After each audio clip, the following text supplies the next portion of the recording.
Bueno, vamos a comenzar a hablar del sistema endocrino. El sistema endocrino es aquel que controla las funciones corporales, liberando mediadores llamados hormonas. Se compone de células endocrinas aisladas, tejido endocrino y glándulas endocrinas. Estas glándulas endocrinas, como habíamos visto en las primeras clases, son las que llamábamos de secreción interna, que también se llaman glándulas cerradas o glándulas sin conducto, es decir, son glándulas sin conductos excretores. Por lo tanto, sus productos de secreción van a ser volcados a la sangre. Sus productos de secreción son las hormonas, que son secretadas a la sangre para poder actuar sobre otras células del organismo. Las hormonas pueden definirse como una sustancia química sintetizada por células de manera solitaria u organizadas en tejido y secretada al torrente sanguíneo para ser transportada a sitios más alejados con el objeto de afectar la actividad de otras células. Por lo tanto, algunas hormonas ejercen su acción sobre todas o casi todas las células del organismo, pero la mayoría tienen una acción mucho más específica, es decir, afectan algunos tejidos u órganos de manera puntual. Se denomina a este tipo de órgano, cuando es así tan específico, se lo denomina órgano diana, que puede ser un tejido, un órgano, etc. Las hormonas, por lo tanto, son un grupo de moléculas de señal y al igual que todas las demás moléculas de señal secretadas, ejercen una acción sobre otras células por fijación a receptores, sean unidos a la membrana o intracelulares.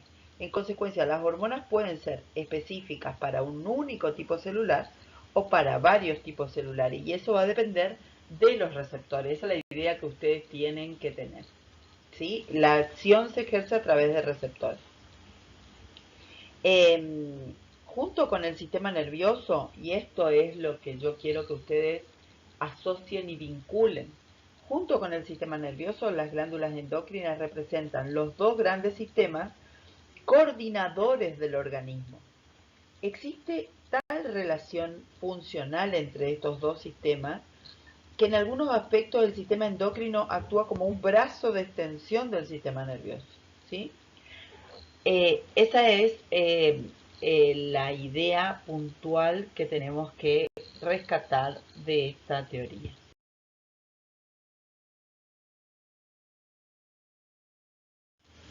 Las glándulas endocrinas propiamente dichas incluyen la hipófisis, la glándula pineal, la glándula tiroides, las glándulas paratiroides, el páncreas, las glándulas suprarrenales, los ovarios y los testículos. En algunos de estos órganos, el tejido glandular endocrino solo representa una parte del parénquima, dado que también tienen otras funciones además de la síntesis hormonal. Este es el caso, por ejemplo, del páncreas, que nosotros ya lo vimos en su función endocrina, ¿sí? Los islotes de Langerhans. También es el caso de los ovarios y los testículos, donde el folículo y el cuerpo lúteo, en el caso de los ovarios, tienen funciones endocrinas y en el caso de los testículos, el tejido intersticial. Pero solo es una parte del órgano la encargada de generar estas hormonas. Las glándulas endocrinas, por otro lado, poseen una gran irrigación sanguínea, lo cual es obvio por la necesidad de recibir las materias primas requeridas para sintetizar las hormonas y liberar las secreciones a la sangre. Hay funciones también endocrinas de ciertos órganos no considerados tradicionalmente como glándulas endocrinas. Por ejemplo, los órganos del tracto gastrointestinal y los riñones. Y por otro lado también, recuerden ustedes que íbamos a encontrar células que tenían la función de enteroendocrina, ¿sí? O como por ejemplo, ¿recuerdan ustedes cuáles eran las células con función endocrina del estómago, del intestino delgado? Recuerden que nosotros las nombramos y las describimos. Todo eso forma parte de este sistema. Eh, Vamos a hablar de la hipófisis o glándula pituitaria. Esta glándula secreta varias hormonas que controlan otras glándulas endocrinas. La hipófisis tiene un director que es el hipotálamo, ¿sí? Que forma parte de la estructura del encéfalo. Esto lo vimos cuando vimos sistema nervioso, ¿sí? Este es un centro regulador importante a nivel central y también es una glándula endocrina crucial el hipotálamo. La hipófisis tiene una estructura en forma de un porotito, de un guisante, de 1 centímetro de diámetro, 0,5 gramos es lo que pesa, y es aquella glándula que descansa sobre la fosa hipofisiaria de la silla turca del hueso efenoide. ¿Recuerdan cuando vimos los huesos del cráneo? Yo les decía que en esa silla turca se alojaba la glándula pituitaria o glándula hipófisis, que era como el centro eh, importante de emisión de hormonal. Está unida al hipotálamo, como se puede ver acá en el dibujo, mediante un tallo o infundíbulo, ¿sí?, que lo conecta, y posee dos lóbulos en principio. Uno al que se le suele llamar lóbulo anterior o adenohipófisis y otro que es el posterior o neurohipófisis. El anterior constituye el 75% del peso total de la glándula y se divide en dos porciones, en una pars distalis y una pars tuberalis.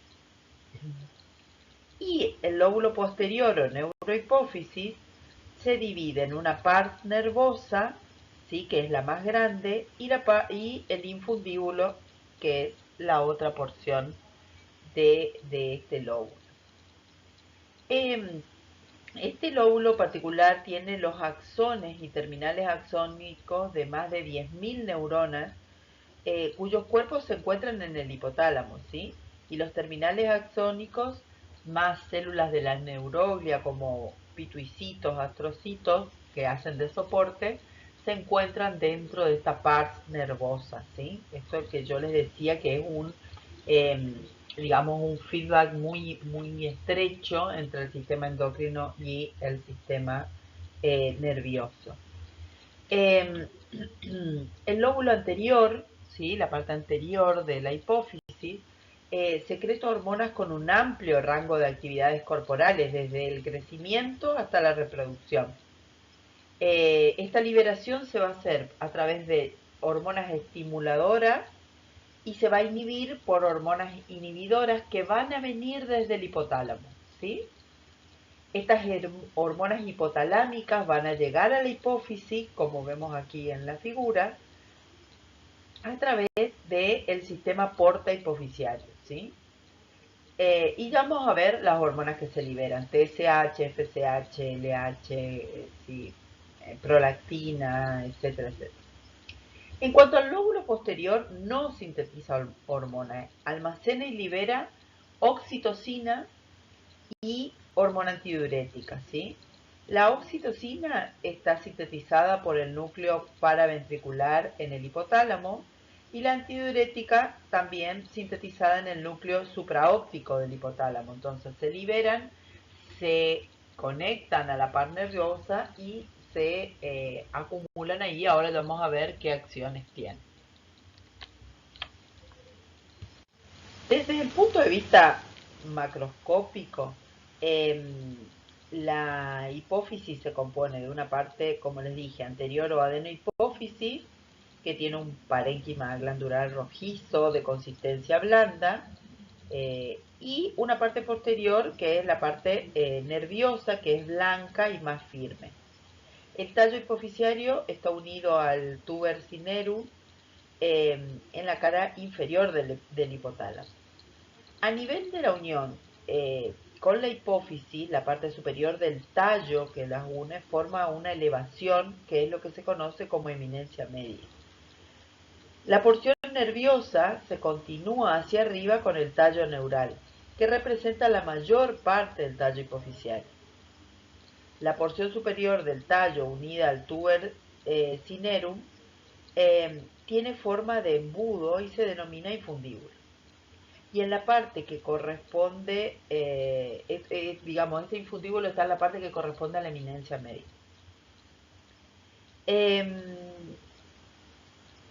Una delgada lengüeta de tejido se extiende desde la adenohipófisis hacia arriba y rodea el tallo neural, y a esa porción se la denomina porción tuberal.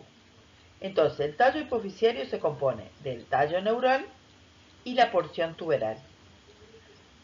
Además, justo por delante de esta porción tuberal de la porción nerviosa, es posible distinguir una estrecha banda de tejido adenohipofisiario. A esta se la llama porción intermedia, separada en parte del resto de la adenohipófisis por una hendidura. ¿Para qué les digo todo esto? Porque la adenohipófisis entonces se compone de una porción tuberal, una porción intermedia y la parte restante más grande, que es la porción distal. Y la neurohipófisis comprende la porción nerviosa y el tallo neural. ¿Sí? Esto es para aclarar un poco el dibujo y la división en porciones que tiene cada uno de los lóbulos.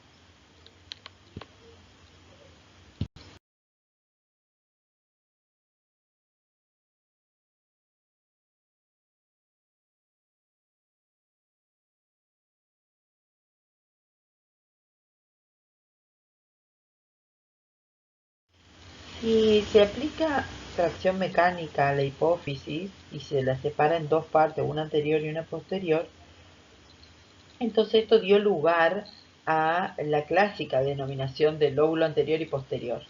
El lóbulo anterior, sin embargo, comprende la porción distal, mientras que el lóbulo posterior incluye la porción intermedia y la porción nerviosa, dado que estas dos porciones están tan unidas en la porción intermedia, que la porción intermedia siempre acompañe a la nerviosa al ser traccionada. ¿Sí? Esto es una cuestión digamos, de estructura, de querer separarla o diseccionarla. La adenohipófisis y la neurohipófisis tienen características histológicas totalmente distintas, lo cual concuerda con su diferente origen embriológico. ¿Sí? Cada uno de estos lóbulos deriva embriológicamente de distintos lugares. La porción distal, o sea, la parte del lóbulo anterior, representa la mayor parte de la hipófisis, o sea, alrededor de un 75%.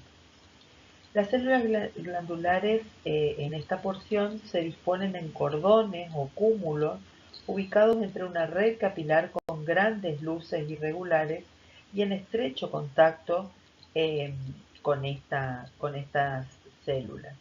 Eh, en general estos son capilares de tipo fenestrado. Antes se hablaba de sinusoide, ahora se sabe que son capilares fenestrados.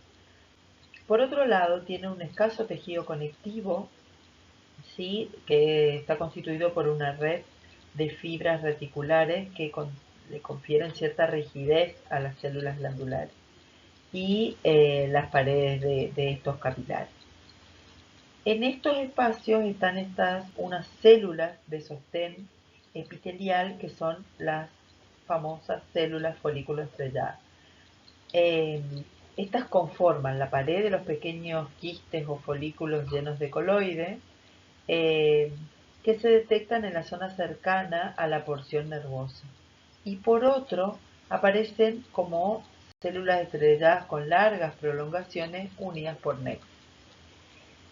Lo importante aquí es tener una idea que de estas células se conocen algunas otras cosas. Por ejemplo, se sabe que producen interleuquina 6, factor de crecimiento fibroblástico y factor de crecimiento endotelial vascular. ¿Sí? Actúan también por secreción parácrina inhibiendo a las células secretoras de hormonas de la porción distal. Y una pequeña parte de ellas se sabe que expresan el complejo mayor de histocompatibilidad clase 2. ¿Se acuerdan cuando hablábamos nosotros de inmunidad, que les habló Silvina, o yo cuando les hablé de sangre, que hablábamos de los linfocitos, cuáles respondían a los HL, o sea, al complejo mayor de histocompatibilidad tipo 1 o tipo 2, bueno, estas expresan este complejo, por lo que están relacionadas con las células dendríticas presentadoras de antígenos, ¿sí?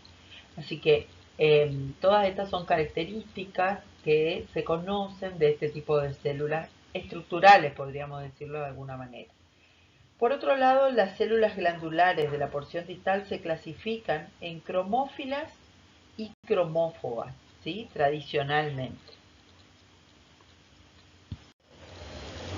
Las células cromófilas pueden subdividirse, dijimos, en células acidófilas, ¿sí? Eosinófilas y basófilas, donde las primeras contienen gránulos citoplasmáticos que se tiñen intensamente con eosina en los preparados de hematoxilina eosina, mientras que los gránulos de las células basófilas se tiñen en parte con hematoxilina.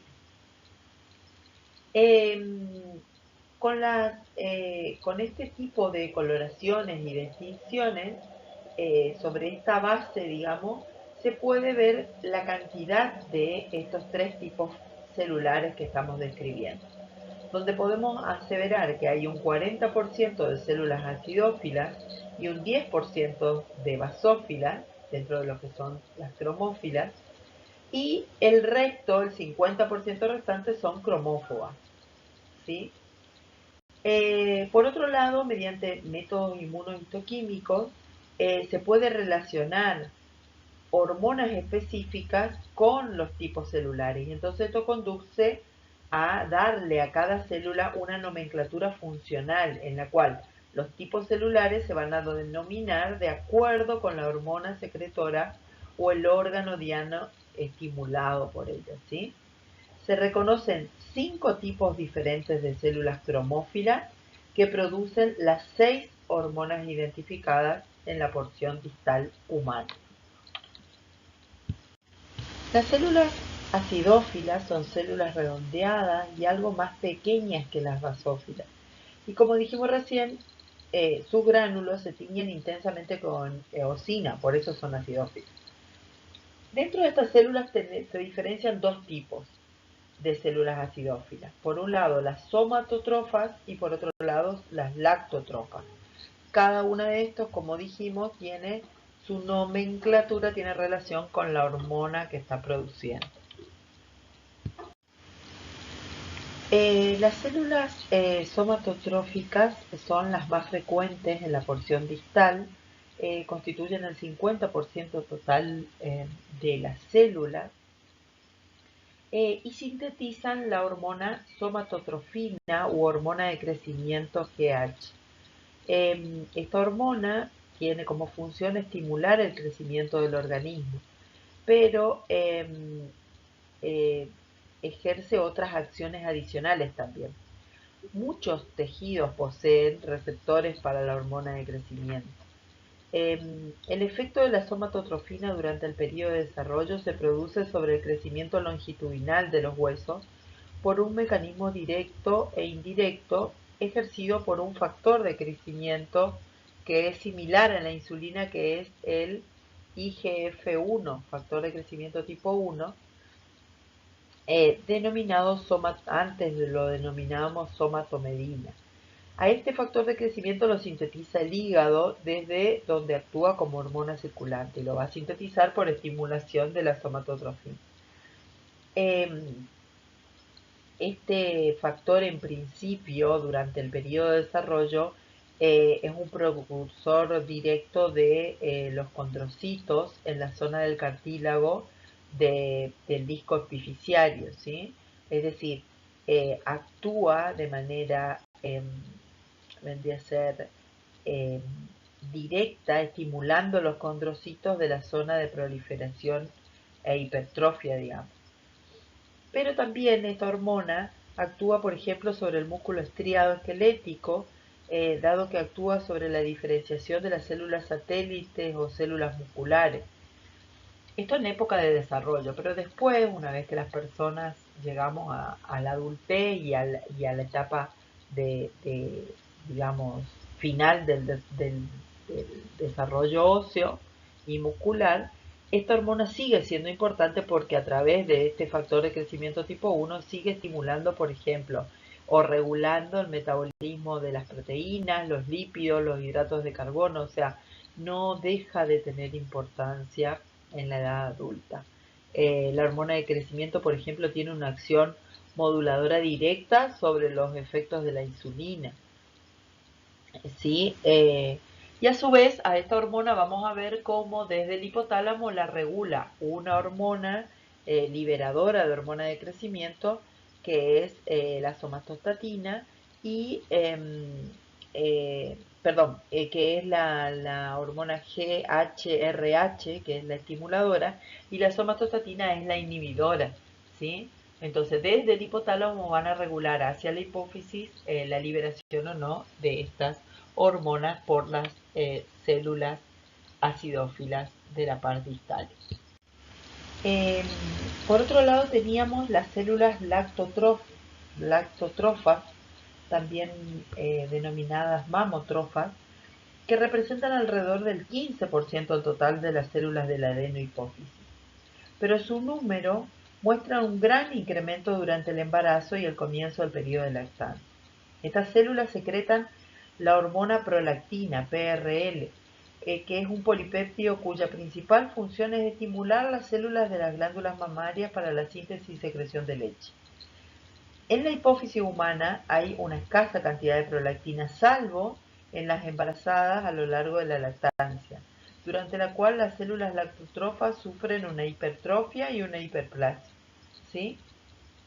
Y por esta razón la hipófisis es más grande en las mujeres que han dado a luz, ¿sí? La prolactina no se conoce ninguna función en el hombre y su secreción también está regulada por hormonas que vienen desde el hipotálamo, ¿sí? La dopamina, por ejemplo, es la hormona que secreta el hipotálamo y que va a inhibir la liberación a nivel pituitario de prolactina. La estimuladora no se la conoce directamente, pero ahora vamos a ver que hay otras hormonas que pueden tener esta función. Las células basófilas son redondeadas y más grandes que las acidófilas y tienen gránulos que se tiñen ligeramente con hematoxilina. En la actualidad se considera que hay tres tipos de células basófilas: las tirotrofas, las gonadotrofas y las corticotrofas. Las tirotrofas rara vez representan más del 10% de la población celular de la adenohipófisis. Las células tirotrofas secretan la hormona estimulante de las tiroides, que es la tirotrofina, que tiene las siglas de TSH, es una glucoproteína. Esta TSH va a estimular la síntesis y la secreción de las hormonas tiroideas, que son la triiodotironina y la tirosina, ¿sí? T3 y T4, las famosas T3 y T4 que van a definir el hipotiroidismo o el hipertiroidismo. Su disfunción vendría a ser. La liberación de TSH es estimulada por otra hormona liberadora de tirotrofina, que es la TRH, y esa viene desde el hipotálamo, ¿sí? Esa hormona es es inhibida por retrocontrol del contenido de la hormona tiroidea. Todos estos mecanismos en general, ahora vamos a ver, se inhiben por feedback. ¿Qué quiere decir? O sea, una vez que aumenta la concentración en sangre, eso mismo hace de inhibidor de la liberación de estos liberadores, valga la redundancia. También tenemos las células gonadotrofas, que representan alrededor también del 10% de la población celular de la adenohipófisis y secretan la hormona folículo estimulante y luteinizante, es decir, la FSH y LH.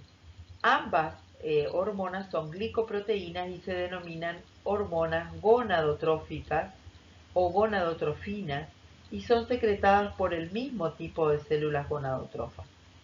En la mujer, la FSH estimula el crecimiento de los folículos ováricos y la secreción de estrógenos, mientras que en el hombre estimula el epitelio seminífero del testículo. Estos son todos temas que vamos a ver las clases siguientes cuando veamos genital femenino y masculino.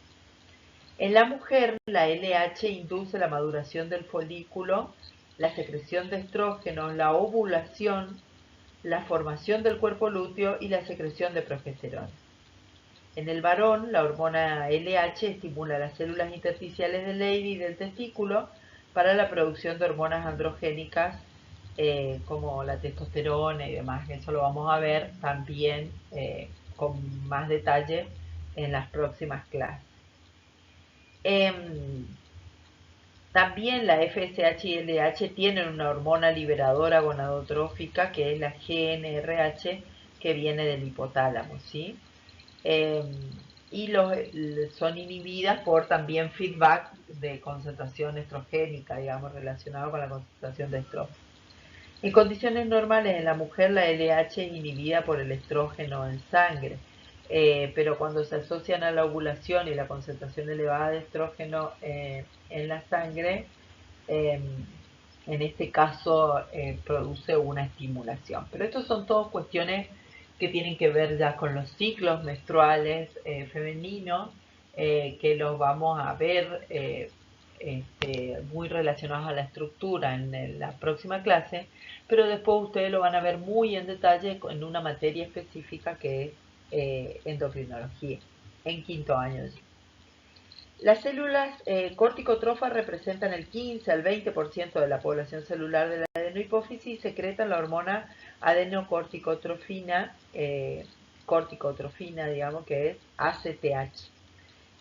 La ACTH estimula la zona fascicular y reticular de la corteza suprarrenal. Esto recuérdenlo porque ahora cuando veamos la glándula suprarrenal lo vamos a recordar. Esta parte de esa glándula suprarrenal es la que produce los corticosteroides, ¿sí? Que ya vamos a ver qué función tienen estos famosos corticosteroides, ¿sí? Y hasta acá entonces tenemos en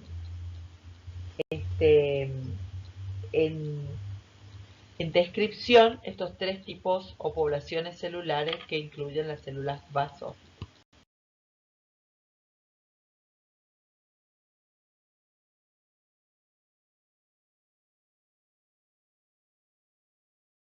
Entonces, cuando empezamos a hablar de la parte distal, y yo le dije que tenían dos tipos de células, las cromófilas, que se dividían a su vez en acidófilas y basófilas, y cada una de ellas a su vez tenía distintas poblaciones celulares de acuerdo a la hormona que producían, eso es lo que vimos hasta el slide anterior, y también tenían las células de tipo cromóforas, ¿sí? Las cromófobas, como ya se mencionó en la actualidad, se acepta que las cromófobas son células acidófilas o basófilas en etapa inactiva, después del vaciamiento de los gránulos. Y se cree que las células cromófilas atraviesan ciclos secretores repetidos, ¿sí? Por lo general, las células cromófobas son pequeñas y a menudo ligeramente acidófilas o basófilas, ¿sí? En cuanto a la porción intermedia, en el ser humano esta porción solo se encuentra más desarrollada en la vida fetal y en un corto periodo postnatal. Después aparecen folículos dispersos, que se cree que son restos de la bolsa de Raki, que es el lugar del origen embriológico de esta porción, como en la distal también. Eh, Estos folículos contienen un líquido con abundancia de proteínas que no parece que tengan una función, digamos, por lo menos descrita hasta el momento. Eh, esta parte tiene, digamos, una cierta vinculación con la hormona estimulante de melanocitos, es decir, la MSH. Esta hormona es producida eh, eh, en esta zona y lo que haría es estimular la melanina de estas células, de los melanocitos. Estos son como una función determinada, pero como es no muy bien desarrollada, por decirlo de alguna manera. La porción tuberal se compone de una delgada capa de células en la superficie del tallo neural. Estas células se ordenan en cordones longitudinales entre los vasos o en folículos que contienen material con proteínas abundantes. La mayoría de estas células son cromófobas, pero pueden hallarse células acidófilas y basófilas. La porción tuberal no tiene función endocrina conocida, pero es interesante destacar que las células poseen receptores para la hormona melatonina sintetizada por la glándula pineal. La neurohipófisis incluye el tallo neural y la porción nerviosa. Está compuesta por células que son los pisticitos y fibras nerviosas amielínicas que provienen de las neuronas neurosecretoras que están en el hipotálamo. Además, tienen gran cantidad de capilares fenestrados. En los cortes histológicos, como este que observamos acá, nosotros podemos distinguir núcleos aislados de los pituicitos en una red fibrilar abundante dividida por capilares, ¿sí? Estas fibras representan el tracto hipotálamo hipofisiario, dado que los axones provienen de los cuerpos de las células nerviosas de los núcleos supraóptico y paraventricular que están en el hipotálamo, ¿sí? El tracto hipotálamo hipofisiario transcurre por el tallo neural, donde algunas fibras terminan en la porción superior cerca del plexo capilar primario, mientras que la mayor parte continúa hasta la porción nerviosa, ¿sí? En el tallo neural y en particular en la porción nerviosa se observan pequeños cuerpos irregulares que se tiñen intensamente de violeta azulado, que son los cuerpos de Hering, y corresponden a cúmulos de secreción en el axoplasma de las fibras nerviosas y se demuestran a lo largo del tracto de las fibras. Los pituicitos aparecen dispersos entre las fibras nerviosas. En los preparados comunes solo se distinguen los núcleos, que son redondos o también pueden ser ovales, con una fina red de cromatina. En otros preparados sometidos a métodos de impregnación argéntica, se observa que los pituicitos tienen una forma muy variable, con prolongaciones que a menudo terminan sobre las paredes capilares, como en el caso de los astrocitos. Se considera que estas células están relacionadas con ellos, ¿sí? La porción nerviosa almacena y secreta dos hormonas, que son la oxitocina y la hormona antidiurética. Ambas que son pequeños polipéptidos muy similares entre sí.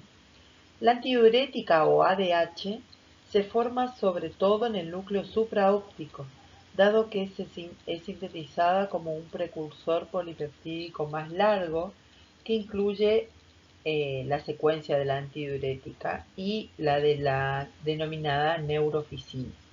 Esto se va escindiendo a medida que el precursor es llevado por transporte axónico hasta las terminaciones de la fibra, de manera que al final me queda la antidiurética libre y la neurofisina, que esa no se sabe para qué función tendría.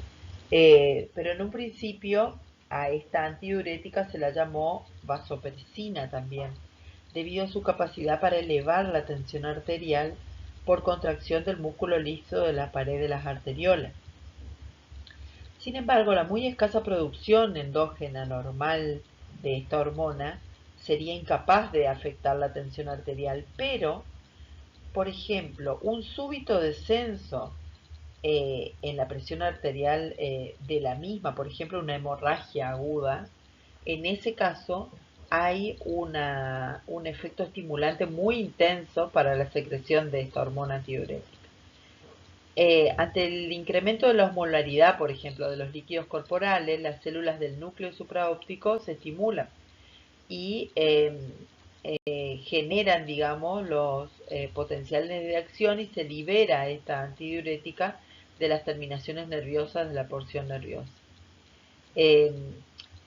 La antidiurética a nivel renal causa un aumento de la cantidad de los canales de agua en las membranas celulares de los conductos colectores. Ustedes ya saben a esta altura, después de haber leído renal, cuáles son estos conductos colectores, lo cual produce un notable incremento de la permeabilidad para el agua. Y la orina entonces se concentra por absorción osmótica de agua, ¿sí? Por eso se llama antidiurética, porque lo que va a hacer el organismo es dejar de orinar y lo poco que orinemos va a estar muy concentrado, porque lo que hace a nivel de los túbulos es reabsorber agua, ¿sí? Aumenta la resorción de agua. Esto para poder lograr aumentar la presión. Con respecto a la oxitocina, es producida sobre todo por las células del núcleo paraventricular, es decir, la otra porción del hipotálamo. Y al igual que la antidiurética, tiene lugar a través de la síntesis de un precursor polipeptídico eh, de mayor tamaño, ¿sí? Que contiene también la neurofisina, que es muy similar al precursor de antidiurética. También en este caso hay una escisión durante el transporte axónico con formación de la oxitocina libre. Ahora bien, ¿qué hace la oxitocina? En la mujer desencadena las contracciones del útero grávido, en especial en el periodo perinatal, cuando las células musculares lisas del útero presentan un elevado número de receptores de oxitocina como consecuencia de la acción de los estrógenos, por lo que son muy sensibles a esta hormona. ¿Sí? O sea, va a ser la hormona encargada de ir contrayendo el útero durante el embarazo con contracciones imperceptibles, que así debe ser, de manera que permiten al feto ir acomodándose, y a la hora del parto ya es una liberación muy intensa que ayuda, junto con la respiración y el diafragma, a la expulsión del feto. Además, la oxitocina media el reflujo de eyección de la leche por reacción este, mejor dicho, por estimulación sensorial del pezón. En ese caso, se estimula la contracción de las células miopiteliales alrededor de los alvéolos glandulares. Entonces, ayuda a la secreción de leche. O sea, por un lado, a nivel del útero y a nivel de glándula mamaria, tiene los receptores esta hormona. En el caso del hombre, es posible que la oxitocina tenga un efecto estimulante sobre la contracción del músculo liso del conducto deferente y de la próstata. La glándula pineal o epífisis es un órgano aplanado semejante a una piña unido al techo del tercer ventrículo y emite un pequeño ensanchamiento que es el receso pineal hacia el tallo de fijación de la glándula pineal. En el adulto la glándula mide 8 milímetros de largo, 4 de espesor y pesa 150 gramos. Esta glándula está rodeada por pia madre como una cápsula de la que parten tabiques de tejido conectivo hacia el interior de la glándula y la dividen en lobulillos bien diferenciados. A través de estos tabiques van a llegar los vasos y fibras nerviosas a la glándula. Y estos vasos a su vez van a formar una red capilar abundante de capilares de tipo continuo, ya no fenestrado como veíamos en la hipófisis. La glándula pineal predominan en ella dos tipos celulares, los pinealocitos y las células intersticiales. Los pinealocitos, la mayor parte de las células parenquimatosas de la glándula pineal son de este tipo, y en los cortes histológicos comunes se observan como grandes células claras con un núcleo redondeado. Poseen largas prolongaciones que a menudo terminan con ensanchamientos en forma de clava, digamos, en un contacto estrecho con el endotelio capilar. Con microscopía electrónica se pueden ver ya en un aparato de Golgi bien definido, gránulos de secreción, pero un rasgo ultraestructural poco común es la aparición de un tipo especial de orgánulo denominado barra sináptica, que tiene las mismas características microscópicas electrónicas que los bastones de la retina, y se encuentran a menudo gran cantidad de estos gránulos como estructuras digamos, de bastones paralelas orientadas en dirección perpendicular a la superficie de la célula. Estos pinealocitos producen melanotonina, que es un derivado de la serotonina y se encuentra en la glándula pineal de los mamíferos. Después dijimos que tenemos células intersticiales, o sea, la glándula humana contiene gran cantidad de estas células neuróglicas, vendrían a ser, que tienen una relación muy estrecha con los astrocitos, muy similar a los astrocitos. Y por otro lado tenemos acérbulos cerebrales, que son una arenilla cerebral, son en concentraciones, digamos, eh, diferentes, que están conformadas por calcio, que aparecen en la glándula pineal y van aumentando con la edad. Antes se pensaba que tenía que ver con una, vendría a ser con una desnaturalización propia de la glándula. Hoy en día se cree que están más relacionados con su función y es propia, digamos, de la función de la misma. La calcificación de la glándula pineal no se considera entonces hoy en día un fenómeno degenerativo, sino más bien un consecuente a la función normal de la glándula. Con respecto a la melanotonina, el estímulo de la luz sobre la retina es mediado por un tracto nervioso directo hacia el núcleo supraóptico del hipotálamo, desde donde los impulsos se transmiten por un tracto multisináptico al tronco, digamos, y desde allí a los nervios coronarios de la glándula pineal, cuya función de la melanotonina es estimulada por la oscuridad e inhibida por la luz a través de los impulsos nerviosos desde la retina. Por lo tanto, la producción de melanotonina es rítmica, ¿sí? Es en correspondencia con el ciclo diario normal de 24 horas, ¿sí? Con alternancia de luz y oscuridad. A esto se le denomina ciclo o ritmo circadiano. Eh, ¿Sí? Que circadiano implica un ritmo biológico. De esta forma, la concentración plasmática de melanotonina es mayor a la noche y la producción diaria es más elevada en el invierno. Si la persona es sometida a la acción de la luz durante la noche, disminuye la producción, ¿sí? Entonces se demostró que el sistema nervioso central del hipotálamo es el principal reloj interno o circadiano. Y hay genes, digamos, vinculados a esto, que se los llama genes reloj en las células que se expresan con ritmo circadiano. Y también, por otro lado, hay hormonas particulares que se van a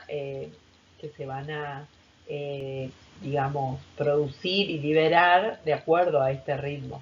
Con lo cual, todo esto ustedes lo van a ver mejor cuando vean endocrinología, porque como bioquímicos, y si tienen que medir, por ejemplo, el cortisol, lo tienen que hacer en una hora particular del día, bajo ciertas condiciones especiales. El paciente tiene que concurrir y tiene que ser a esa hora sí o sí que se le haga la extracción.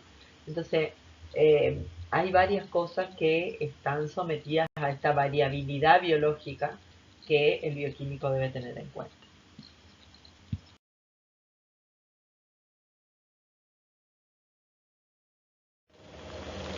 La glándula tiroides está ubicada en la base del cuello, a ambos lados de la parte inferior de la laringe y la parte superior de la tráquea. ¿Se acuerda dónde estaba el cartílago tiroide que nosotros habíamos visto como uno de los cartílagos impares de la laringe? La estrecha relación con este cartílago tiroide dio el nombre a la glándula, que pesa alrededor de 20 gramos en el adulto y tiene dos lóbulos laterales que está unido por un estrecho istmo ubicado por delante de la tráquea. Cada lóbulo tiene 5 centímetros más o menos de altura. El tamaño es muy variable entre individuos y suele ser algo más grande en la mujer. A menudo se extiende un lóbulo piramidal por encima del istmo. La glándula presenta una coloración pardo rojiza y es de aspecto blando, ¿sí? Su consistencia es blanda. Por su parte externa, la glándula está recubierta por una delgada capa de tejido conectivo, separada del tejido conectivo laxo eh, de una capa de tejido conectivo denso unida al tejido glandular, que forma una cápsula fibrosa verdadera a su alrededor. La existencia de una cápsula de dos capas tiene importancia quirúrgica práctica, dado que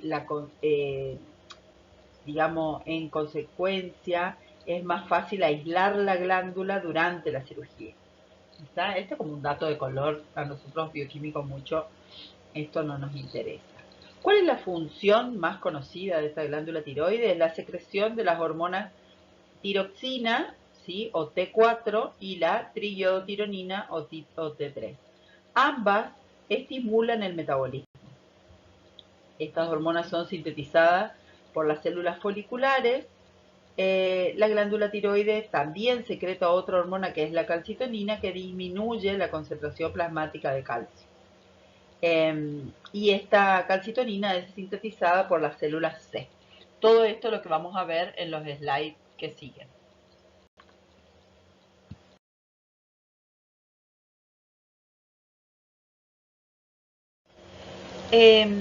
Siguiendo con lo que veníamos planteando por etapas y para que ustedes vean qué estrecho que es la relación entre todos estos órganos que estamos viendo dentro de lo que es el sistema endocrino, vemos acá un eje. Este eje ustedes lo van a ver muchísimo en endocrinología, pero solamente, y en fisio también, pero solamente para que tengan una idea. Recién nosotros vimos cómo el eje hipotálamo hipoficiario estaban en relación conexa muy estrecha, ya que el hipotálamo segregaba, por ejemplo, un estimulador de la pituitaria que era el TRH. Ese TRH, que es la hormona estimuladora, hacía que la glándula hipófisis o pituitaria segregue la TSH, de esto también hablamos. Y fíjense cómo esta TSH, esta hormona, va a tener como órgano diana esta glándula esta glándula tiroides que estamos viendo ahora, que se aloja en el cuello, que va a ser la encargada de finalmente liberar T3 y T4, que son las hormonas que interfieren a nivel de distintos metabolismos y tienen como órgano diana el corazón, el hígado, los huesos, el sistema nervioso, etc. A su vez, el aumento de concentración de estas hormonas en sangre y de la TSH incluso, hacen esto que yo les hablaba hoy del feedback negativo, es decir, aumenta la concentración y esto mismo inhibe a nivel hipotalámico y a nivel hipofisiario la secreción de las hormonas que le dan origen a todo este eje, ¿sí? Bueno, esto es solamente a título de comentario, es algo para que ustedes vayan metiéndose en un tema que es de mucha importancia también para nuestra profesión. Habíamos dicho recién entonces que la función de esta glándula era la secreción de básicamente tres hormonas, T4, T3 y también la calcitonina por las células C. En su mayor parte, la glándula tiroides se compone de quistes denominados folículos, que están separados por escaso tejido conectivo eh, interfolicular. Estos folículos son la unidad estructural y funcional y están compuestos por epitelio simple cúbico que rodea un espacio lleno de una sustancia viscosa que es el coloide. El tamaño de los folículos es variable, o sea, 50 micras más o menos hasta un milímetro de diámetro, por lo que los más grandes, digamos, se ven a simple vista. Como les dije, estos folículos están rodeados por una delgada membrana basal y el tejido conectivo intersticial forma un retículo a su alrededor. En este espacio interfolicular se distinguen fibroblastos dispersos y delgadas fibras colágenas. Además, se observa una gran cantidad de capilares de tipo fenestrado, a menudo directamente sobre la lámina basal de los folículos. El coloide es el producto de secreción de las células foliculares que se almacena fuera de la célula.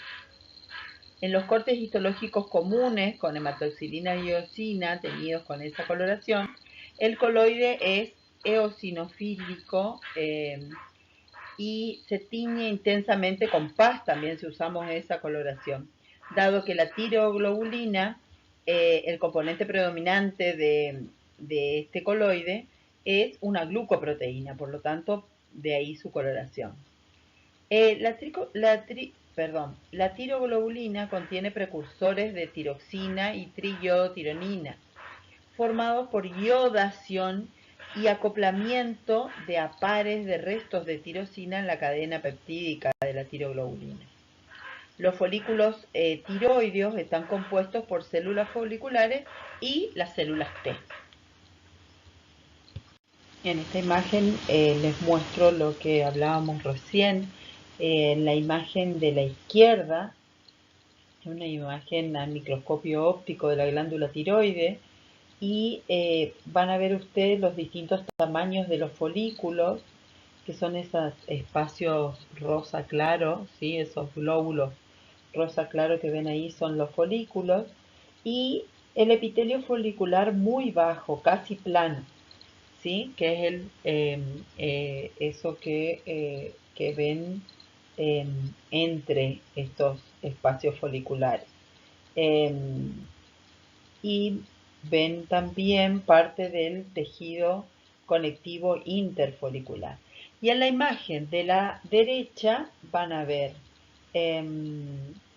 las células foliculares que están entre estos espacios foliculares, ¿sí? Una imagen más ampliada, ¿sí? Todos esos núcleos bien basófilos que están ahí forman parte de estas células foliculares. Eso rosa, más claro que está dentro de esos círculos, es el coloide en la luz folicular. Y hacia el centro de la imagen, bien en el centro donde está la unión de todos estos folículos, se pueden observar capilares en el tejido conectivo interfolicular, ¿sí? Las células foliculares son cúbicas, pero hay notable variación de altura de acuerdo con el estado funcional de la glándula. Cuando las tiroides presentan una relativa inactividad, estas son casi planas, mientras que son cilíndricas altas en la glándula con gran actividad. Sin embargo, no es posible evaluar el estado funcional glandular solo sobre la base de la altura del epitelio. Todas las células foliculares limitan con la luz y poseen un núcleo redondo bastante claro. En las células foliculares aplanadas este núcleo también se aplana, digamos. El citoplasma presenta una basofilia moderada y contiene vesículas apicales que se tiñen de modo similar al coloide de la luz folicular. Con microscopía electrónica, como siempre, vamos a ver retículo endoplásmico rugoso desarrollado.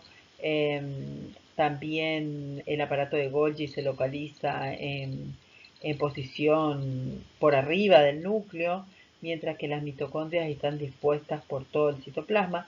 Pero lo importante es que en este citoplasma se distinguen tres tipos de gránulos o vesículas, todas limitadas por membrana. Entonces vamos a tener vesículas pequeñas denominadas gránulos subapicales. Después otras que son un poco más grandes llamadas gotas de coloide. Y por último se distinguen vesículas muy densas que son lisosomas primarios. A menudo se observan en procesos de fusión con las gotas de coloide. Las células foliculares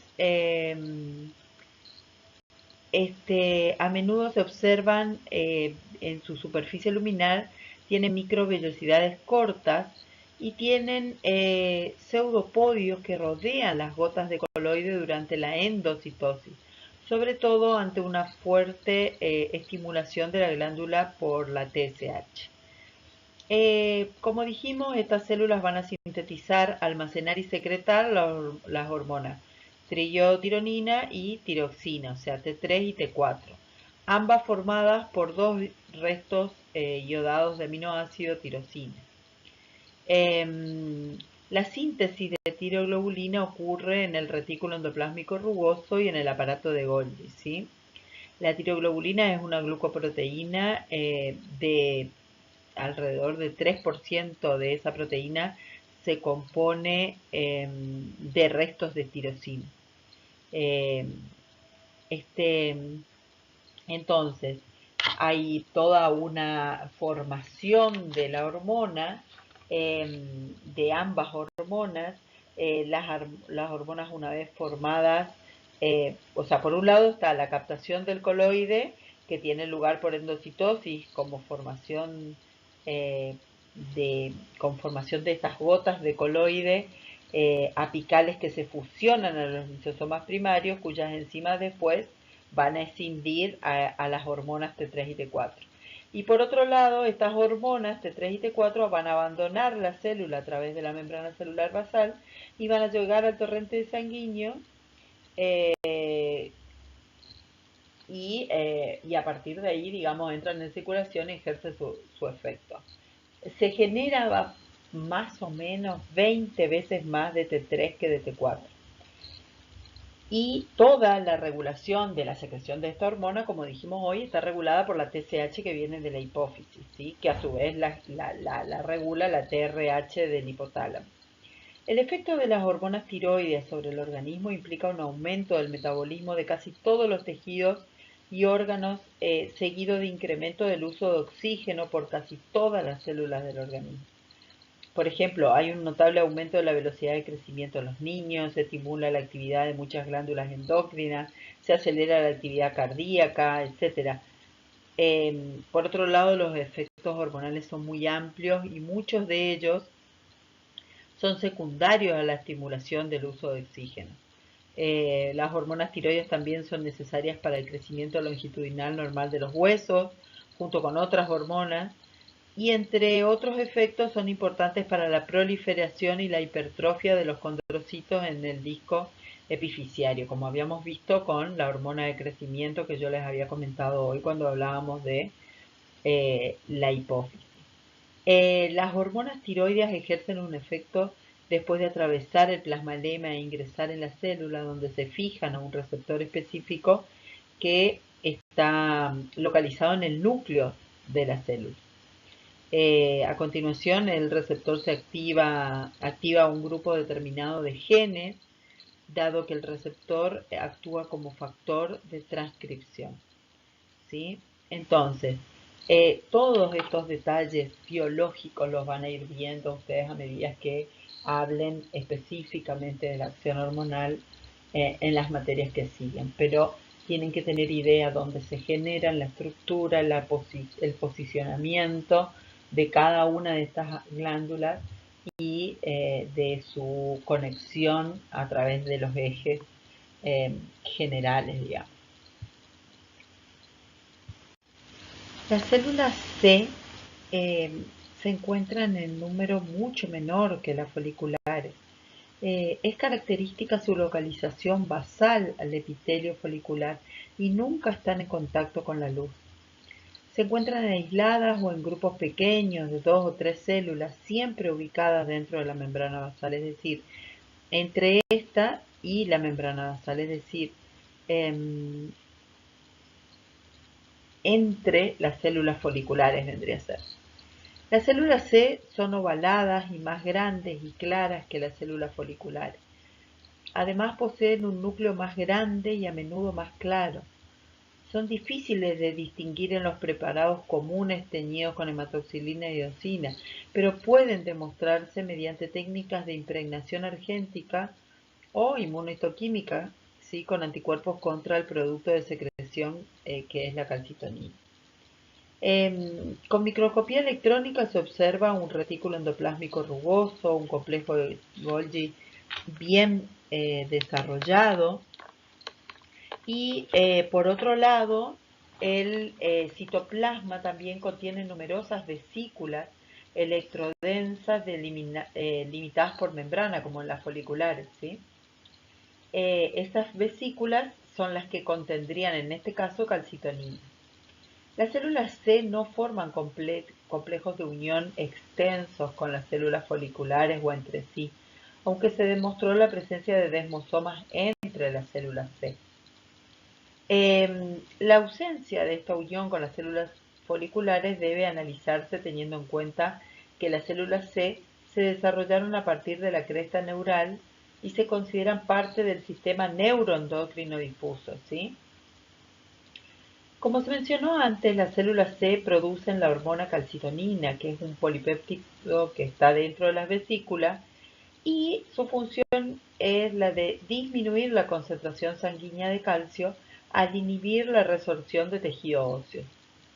Esto ocurre por inhibición de la actividad de los osteoclastos. ¿Se acuerdan ustedes que eran las células que producían la resorción ósea? Por lo que disminuye la velocidad de remodelación del tejido óseo. Todo esto se dio allá cuando dimos tejido óseo al comienzo, primer parcial.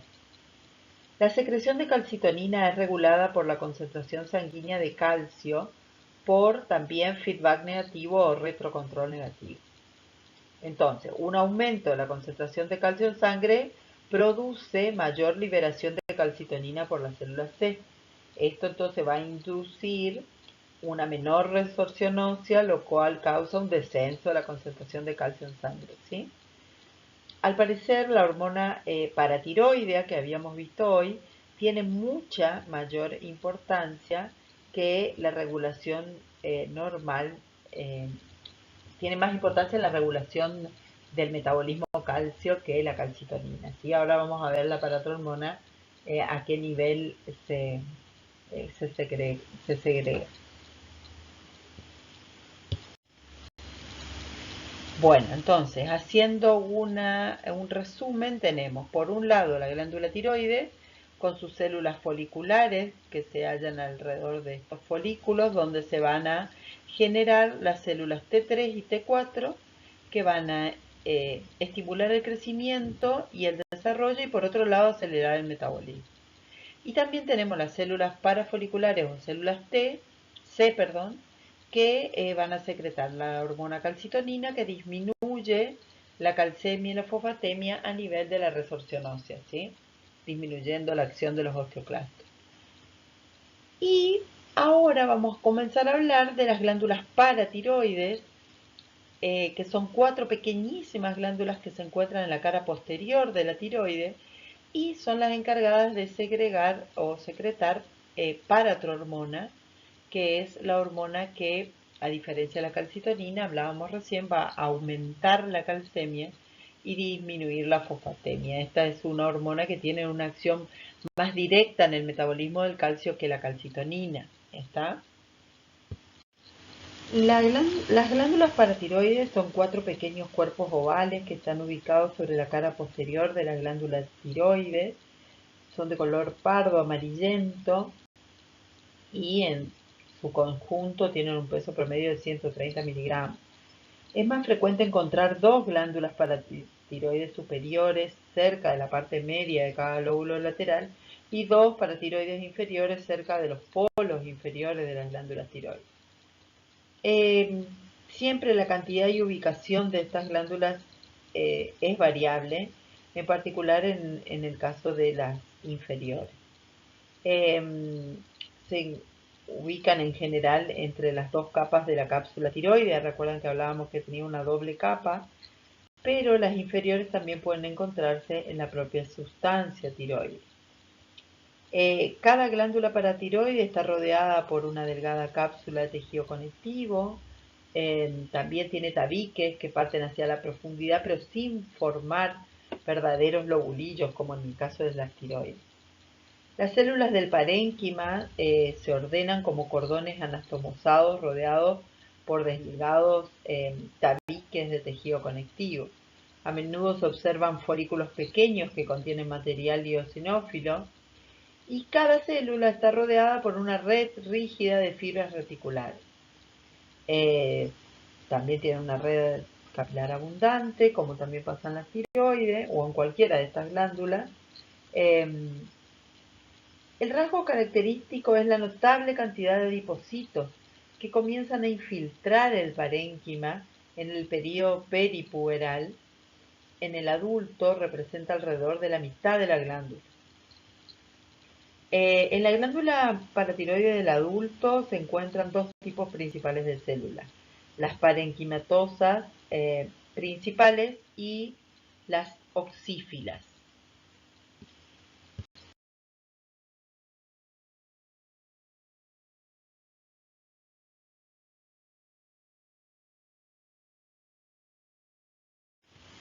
Las células principales se encuentran en número bastante mayor, son pequeñas, son chiquitas, tienen un núcleo central redondo, claro, y el citoplasma es muy claro, algo acidófilo incluso. Las células principales en reposo contienen escaso retículo endoplásmico, esto se llega a ver con el microscopio electrónico, y un pequeño aparato de Golgi, además de escasas vesículas de secreción electrodensas limitadas por membrana, al igual que en las tiroides. Y las células T, digamos, y las foliculares. Esas vesículas, en este caso, en este tipo de célula, contienen la hormona paratiroidea PTH, ¿sí? También se encuentra gran cantidad de glucógeno. En las células principales, sin embargo, las que están más activas, esto también se pueden ver a nivel de microscopio electrónico, en este caso aumenta la cantidad de retículo endoplásmico rugoso, el tamaño del Golgi es mayor y el número de vesículas de secreción también aumenta. En cambio, es muy poca la cantidad de glucógeno en este tipo de células principales activas. En los adultos sanos sin anormalidades del metabolismo del calcio, la mayoría de las células están en fase de reposo, ¿sí? O sea, no activas. Las células principales generalmente tienen receptores, sensores de calcio, que registran la concentración de calcio extracelular. En tal caso, si se incrementa el contenido sérico de estos iones calcio, se inhibe la secreción de paratormona por las glándulas paratiroides. ¿Está? Es algo similar a lo que pasa con las células C y la calcitonina, pero en un efecto inverso. En el caso de las células oxífilas, se encuentran en mucha menor cantidad que las principales y faltan por completo en los niños pequeños, dado que recién aparecen después de los 6-7 años de edad, y el número va aumentando con la edad. Estas células se encuentran aisladas o en cúmulos pequeños y su tamaño casi duplica el de las células principales. El citoplasma es muy eosinofílico y el núcleo es pequeño, con fuerte basofilia uniforme. La microscopía electrónica se puede observar que tiene, nos permite, digamos, observar que tiene un buen número de mitocondrias, mientras que el resto de los orgánulos aparecen en escaso número. No hay gránulos de secreción, las células principales y las células oxífilas están unidas mediante desmosoma, al revés de lo que habíamos visto las foliculares y las células C, ¿sí? En las tiroides no estaban unidas, en este caso sí están unidas por desmosoma. Las células oxífilas no tienen función conocida, pero la gran cantidad de mitocondrias hace dudar de que representen una forma de estadio degenerativo de las células principales, ¿sí? Como habíamos visto en un cierto caso entre las acidófilas y las basófilas, digamos que las basófilas eran las que habían degranulado. En este caso, por las mitocondrias habla de que está muy activa esta célula. Las glándulas paratiroides desempeñan un papel fundamental en el mantenimiento de la concentración normal de calcio en los líquidos y tejidos del organismo. La capacidad de la hormona paratiroidea para aumentar la concentración sanguínea de calcio se debe en particular a que estimula la resorción ósea osteoclástica, vendría a ser, por estimulación primaria de los osteoblastos, en este caso, osteoblastos, que poseen receptores para la hormona paratiroidea y que después, con la ayuda del sistema RAN barra RANL, estimulan el reclutamiento y la actividad de los osteoclastos. Además del efecto sobre las células óseas, la hormona paratiroidea también incrementa la absorción de calcio en el intestino delgado, porque favorece la formación de la 1,25-dihidroxicolecalciferol, ¿sí? Que es la forma activa de la vitamina D. Y en los riñones también. Entonces, la resorción tubular de calcio en los riñones también aumenta, o sea, no solo a nivel óseo, que es claramente donde va a aumentar el calcio con mayor rapidez, sino también a nivel de resortivo, digamos, a nivel tanto renal como intestinal. Todas estas cosas, chicos, van a volver ustedes a ver mucho en fisiología, ¿sí? Ahí lo van a ver con más detalle. De permanecer, este control detallado del metabolismo de este ion que es tan importante para todo lo que tenga que ser mecanismos de transmisión y ya van a ver que el calcio interviene en un montón de procesos. Entonces, si estas hormonas mantienen un equilibrio exacto, la concentración de calcio en sangre se mantiene en perfecto equilibrio. Las glándulas suprarrenales son órganos pares, aplanados, ubicados en el retroperitoneo, en la pared posterior del cuerpo, sobre el polo superior de cada uno de los riñones. Esto ya lo hablamos cuando ustedes vieron la parte renal, se nombró este tipo de glándulas. Pesan alrededor de 10 gramos. Sobre la cara anterior de cada una de estas glándulas se encuentra el surco denominado ilio, donde emerge la vena suprarrenal. Si hacemos un corte de macroscópico nomás de esta glándula, a través de cada suprarrenal se observa una parte externa, a la cual vamos a llamar corteza, que es de color pardo amarillento y que representa la mayor parte de la glándula. Y una parte más interna de color rojizo, pardo, rojizo, que es la parte de la médula, que solo representa alrededor del 10% de la glándula suprarrenal. En realidad, desde los puntos de vista embriológico y funcional, la corteza y la médula representan dos órganos endocrinos diferentes, ¿sí? Pero que acá en conjunto forman uno solo, que son estas glándulas.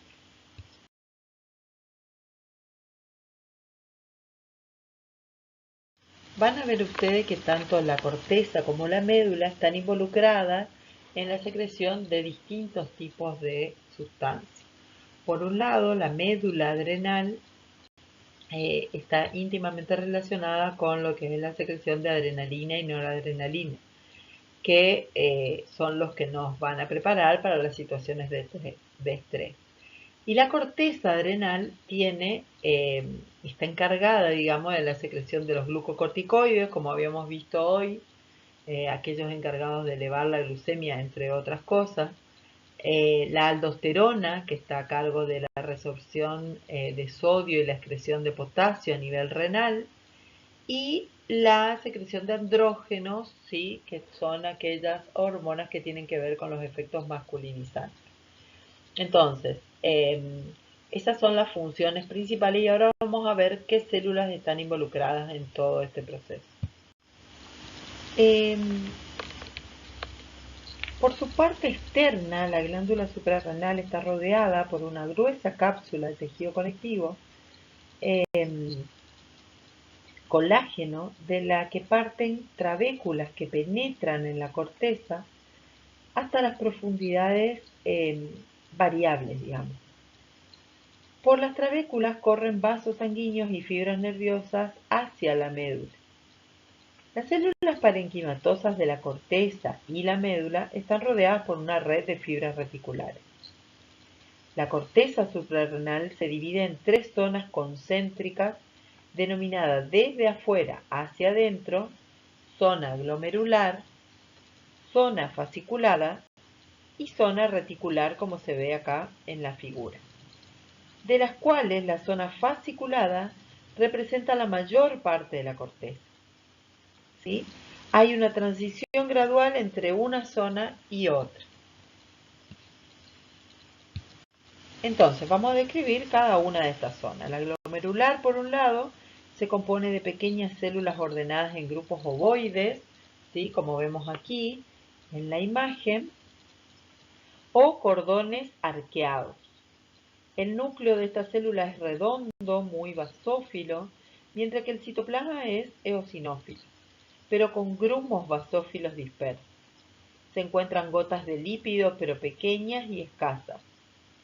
Si nosotros utilizamos microscopio electrónico para poder observarla, ahí entonces sí se va a poder ver un retículo endoplásmico liso desarrollado, que ocupa todo el citoplasma. Estos grumos basófilos representan pequeños cúmulos de retículo endoplásmico rugoso, y la membrana interna de las mitocondrias forma como crestas, ¿sí? Por otro lado, las zonas fasciculadas se componen de cordones o columnas celulares en disposición radial que suelen tener un espesor de 2 células más o menos. Entre estos cordones se encuentran los capilares fenestrados de recorrido radial, que generalmente los solemos llamar sinusoides. Las células son grandes y poliédricas con un núcleo central que es bastante claro, y el citoplasma es ligeramente acidófilo, pero contiene una gran cantidad de espacios rodeados vacíos, por lo que presenta un aspecto esponjoso característico, debido al importante contenido de gotas de lípido, ¿sí? Extraídos durante la preparación. Entonces, generalmente cuando hay lípido en el medio, quedan estos agujeros como en sacabocado que se puede ver. Con microscopía electrónica se observa un retículo endoplásmico liso muy desarrollado y obviamente las gotas de lípidos. Las mitocondrias también son especiales en cuanto a su contenido de largos túbulos sinuosos en lugar de crestas laminares habituales como tenían las células de la otra zona. También se encuentran cúmulos de retículo endoplásmico rugoso y un aparato de Golgi también muy bien desarrollado. Por último, la tercera zona dentro de la corteza es la zona reticular, que se compone de una red de cordones celulares anastomosados, al igual que la zona fascicular, separados por capilares fenestrados. Los cordones celulares están compuestos por una única hilera de células cilíndricas, hoy hablábamos de 2, ahora es una sola, con un citoplasma eosinófilo que contiene también gotas de lípidos, ¿sí? Escasas, pero tiene. En cambio, a menudo se encuentran numerosos gránulos pardos de lipofuscina. Cerca de la médula es posible observar células con citoplasma más coloreado y en particular un núcleo más encogido y con una cromatina más densa. A estas se las denominan células oscuras. Se conoce su importancia, se desconoce en realidad cuál es la función o cuál es la importancia que tienen estas células oscuras en todo este contexto, digamos, de la corteza suprarrenal. La microscopía electrónica nos habla de eh, una estructura muy similar a las células de la zona fasciculada, pero el retículo endoplásmico liso no está tan desarrollado. Todas las hormonas producidas por la corteza son esteroides sintetizados a partir del colesterol y se denominan corticosteroides.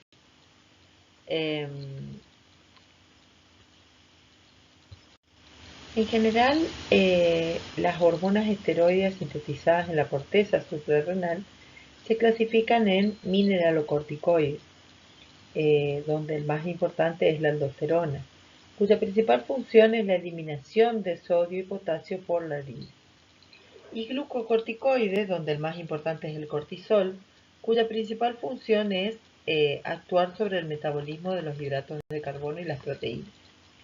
Ambos tipos de corticosteroides poseen los dos efectos, pero con claro predominio de uno de ellos. También se sintetizan pequeñas cantidades de andrógenos, de hidroepiandrosterona y androstenodiona, en cantidades pequeñas, digamos, como también cantidades mínimas de estrógeno. Después de la menopausia, cuando en la mujer cesa la producción ovárica de los estrógenos, se forman por aromatización a partir de los andrógenos suprarrenales. La clásica división de la corteza en zonas también refleja zonas funcionales, dado que los mineralocorticoides se producen en la zona glomerular, mientras que los glucocorticoides, las hormonas sexuales, se sintetizan en la zona fasciculada y la reticular. La zona fasciculada actúa como lugar de reserva, mientras que la zona reticular es la zona más activa. Entonces, por la estimulación de ACTH, se observa un aumento de la zona reticular y una disminución del ancho de la zona fasciculada. La aldosterona se sintetiza en la zona glomerular y es el mineralocorticoide más importante porque aumenta la resorción renal de sodio, sobre todo en los conductos colectores corticales. Esto lo van a ver en fisiología. También aumenta la eliminación de potasio, lo cual tiene gran importancia dado que es el único mecanismo efectivo del organismo para regular la concentración de potasio en el líquido extracelular. También la aldosterona interviene a nivel del sudor, esto de absorbiendo sodio y excretando potasio, también a nivel del sudor. Tiene entonces un efecto de conservación general sobre los iones sodio en el líquido extracelular, por lo que la corteza suprarrenal es indispensable para la vida. El efecto de la aldosterona sobre las células tubulares tiene gran función debido a su unión con la proteína receptora específica en el núcleo celular. Esta hormona aldosterona, tiene una regulación de secreción muy compleja, donde intervienen la angiotensina. Bueno, todos estos mecanismos son ya muy bioquímicos que nosotros no vamos a ahondar en este punto. Por otro lado tenemos el cortisol, que es secretado en la zona fasciculada y reticular y es el glucocorticoide más importante. El cortisol tiene efectos tan interrelacionados con el metabolismo de las proteínas, los hidratos de carbono y los lípidos, y también con el sistema de defensa contra determinadas acciones, sobre todo infecciones, que es casi tan importante como la aldosterona para el mantenimiento de la vida a largo plazo. Y la falta de glucocorticoide contribuye en gran parte a un cuadro clínico de la enfermedad de Addison, que es, que tiene ciertas características clínicas que no vienen al caso en este momento. Los principales efectos del cortisol sobre los metabolismos intermedios consisten en estimular la degradación de las proteínas, la gluconeogénesis, es decir, la formación de glucosa, y el almacenamiento de glucógeno en el hígado. También es afectado el metabolismo lipídico, dado que el cortisol estimula la movilización de los ácidos grasos en los adipocitos. También es importante respecto a la capacidad para combatir varias acciones físicas y psíquicas reunidas en conjunto bajo la denominación general de estrés. Son distintas condiciones tales como infección, exposición a calor, a fríos intensos, cirugía. Entonces desencadenan un rápido y importante aumento de la secreción de ACTH por la porción distal de la hipófisis, por lo tanto, como efecto secundario de la secreción de cortisol por las glándulas suprarrenales. Grandes dosis de glucocorticoides tienen un notable efecto antiinflamatorio y antialérgico. De hecho, estos mecanismos que son naturales, que son propios del organismo, se los usó en la farmacología para generar los famosos corticoides exógenos que se usan en los shock anafilácticos y demás. En las personas que son muy alérgicas los conocen y los tienen a mano siempre. Em, la regulación de la secreción de cortisol entonces es ejercida casi por exclusividad por la hormona CTH, que se secreta a nivel hipoficial, ¿sí? Que ya lo hablamos hoy. Y en la parte de la médula de la glándula suprarrenal está conformada por cordones celulares separados por capilares y vénulas también. El citoplasma de estas células es ligeramente basófilo y contienen gránulos finos que se tiñen de color pardo después de la fijación con ciertas soluciones. Y a esto se lo denomina reacción cromafin. Entonces por eso a las células se las llama células cromafines y son las que tienen en sus gránulos las catecolaminas adrenalina y noradrenalina, ¿sí? Si bien se dice que la médula no es indispensable para la vida, como sí lo es la corteza, porque ya se hicieron varias experiencias en animales, las células cromafines de la corteza suprarrenal sintetizan, almacenan y secretan la hormona adrenalina y noradrenalina. Eh, y la adrenalina ejerce varios efectos diferentes, estimula el músculo cardíaco, el sistema conductor del corazón, por lo que aumenta la frecuencia, el volumen minuto cardíaco. Eh, la adrenalina también actúa como vasodilatador de las arteriolas musculares. Además, la adrenalina tiene acción broncodilatadora, favorece la relajación del músculo liso de los bronquios. Tiene gran importancia clínica en el tratamiento del asma. Em, la adrenalina afecta a los metabolismos del hidrato de carbono y de los lípidos también, estimula la glucogenólisis hepática, la liberación de glucosa a sangre por el hígado, aumenta la glucemia. En los adipocitos la adrenalina aumenta la liberación de ácidos grasos libres en sangre. Se dice que estos mecanismos son los que se activan con las personas cuando tienen mucho miedo a sacarse sangre. Entonces hay una gran liberación de adrenalina que hace que la glucemia aumente. Muchas veces un paciente con mucho miedo, nuestro valor basal de glucemia está muy aumentado y el paciente nos jura y nos perjura que estaba en ayuna. Y muchas veces son por estos mecanismos que desencadenan todo esto.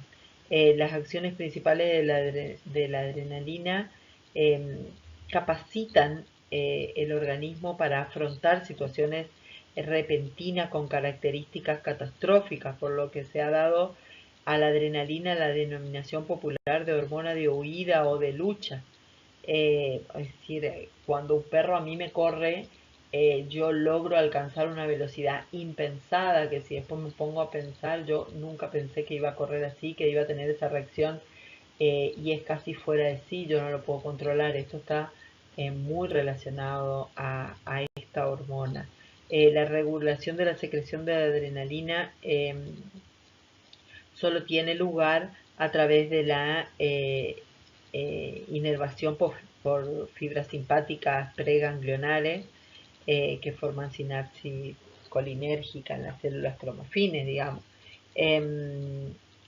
Así que todo esto es bastante complejo, pero no quería dejar de nombrárselos y de que ustedes tengan cierta idea de para qué sirven estas células en estos lugares específicos. Entonces, para resumir, tenemos dentro de la glándula suprarrenal una zona que es más externa, que es la corteza suprarrenal, y la médula suprarrenal, que es más interna. Dentro de la corteza tenemos en la zona dividida en tres zonas: zona glomerular, la fasciculada y la reticular, y distintas hormonas que se secretan en esta zona. En la glomerular tenemos los mineralocorticoides, como la aldosterona, que tiene una importante función en la retención de sodio y la secreción de potasio, y con esto va a aumentar el volumen sanguíneo y la presión arterial. Después, en la zona fasciculada tenemos los glucocorticoides, con una importante función también del cortisol, que es aumentar la glucosa en sangre, estimulando la gluconeogénesis, que vendría a ser la formación de glucosa por el hígado. Esto lo van a ver en Química Biológica 2. Y por otro lado, todos los glucocorticoides que bajan la inmunidad y los efectos inflamatorios, digamos. Y después tenemos en la zona reticular donde se secretan los esteroides sexuales como los andrógenos, que son hormonas que intervienen en la masculinización. Y dentro de la médula suprarrenal tenemos la adrenalina y la noradrenalina dentro de las células cromafines. Aumenta el gasto y la frecuencia cardíaca, dilata los vasos sanguíneos, coronario, incrementa el estado de alerta mental, la frecuencia respiratoria y el índice metabólico. ¿Está? Bueno, esto es un pequeño resumen entonces de las acciones de las hormonas de la glándula suprarrenal. Del páncreas nosotros ya hablamos en digestivo, ¿sí? Bastante. Ya esto entró en el parcial, pero solamente a modo de recuerdo, tengan en cuenta que el páncreas tenía una porción que era exócrina, que tenía que ver con los acinos pancreáticos, y una parte endocrina, que son los islotes de Langerhans o Langerhans, como le quieran decir, que son pequeños grupos celulares, ¿sí? En forma de islas, que conforman un 10% de todo lo que es el parénquima pancreático, y que son los encargados de tener, digamos, de segregar al torrente sanguíneo hormonas tan importantes como la insulina, el glucagón, de acuerdo a qué tipo de células intervienen. Teníamos las células alfa, ¿sí? Las células beta y las células delta y gamma. De acuerdo a estas células, ¿sí? Todas dentro del islote, recuerden, teníamos entonces las células beta segregaban insulina, que es la hormona encargada de disminuir la glucosa en sangre, o sea, es hipoglucemiante, y anabólica. También teníamos las células alfa, que segregan el glucagón, que es un hiperglucemiante, es decir, hace el efecto contrario de la insulina. En las células deltas liberábamos somatostatina, que regula la motilidad gástrica y la secreción endocrina intestinal, recordando que el intestino tenía células que eran enteroendocrinas, recuerdan ustedes. Y por otro lado también la secreción del polipéptido F, que regula procesos digestivos, ¿sí? Todo en estudio, esto es claramente toda esta anatomía, histología y fisiología del páncreas está íntimamente relacionada con los tipos de diabetes y las enfermedades que al día de hoy se siguen estudiando intensamente. Bueno, y como glándula endocrina, dentro de lo que son las gónadas femeninas, tenemos los ovarios.